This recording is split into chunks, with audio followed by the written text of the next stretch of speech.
Hi, it's Tamika Chambers. Good morning. Here with another question, October 31st on Halloween. Definitely, as you know, recommend that you have something to write with, something to write on. You are in the process of just really transforming your mind to think more like a nurse, the critical thinking, all right? So let's go ahead and tackle this question. The high pressure alarm on a patient's ventilator goes off. When you enter the room to assess the patient who has ARDS, the oxygen saturation monitor reads 87% and the patient is struggling to sit up. Which action should you take next? As you know, this is a priority question. I do encourage you to keep that, make your priority like next. What should you do first? What should you do next? Make that part of your keywords. So we're paraphrasing here. The high pressure alarm on the patient ventilator is going off. The patient has ARDS. O2 saturation is 87%, struggling to sit up. What should I do next, right? So high pressure alarm going off, patient on ventilator, high pressure alarm on ventilator going off, ARDS 87% and struggling. What should I do next? Struggling to sit up. What should I do next? All right. So which answer best fits what's going on in this scenario? Go ahead and write and we'll go through the answer. So would I reassure the patient that the ventilator will do the work of breathing for him? Would I do that next? Or would I manually ventilate the patient while assessing possible reasons for the high pressure alarm? Or would I increase the fraction of inspired oxygen on the ventilator to 100% in preparation for endotracheal suctioning?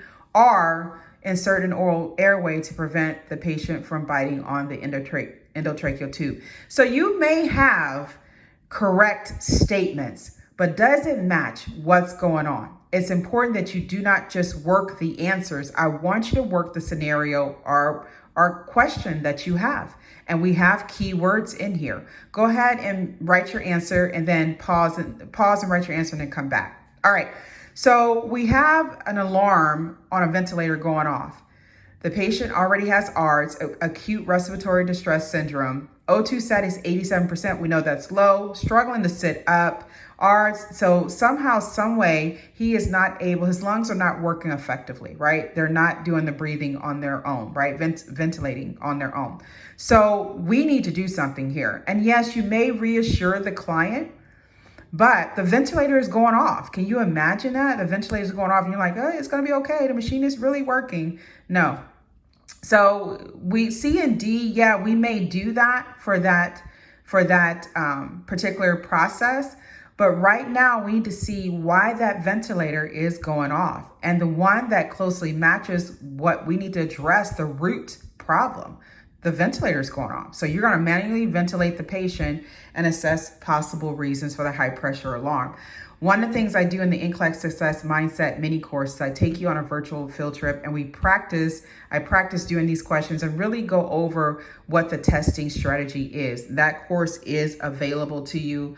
That's one of the ways I help you to bridge the gaps in your knowledge and application. So here's the answer. As you can see, B is the answer, tells you why A, C, and D are incorrect, at least for this scenario. Remember, and I realize some people are working the answers, but you're not to work the answers because yes, those statements may be true. You want to work the scenario. What are those key words? What's going on in that client situation? Getting to the root of the issue.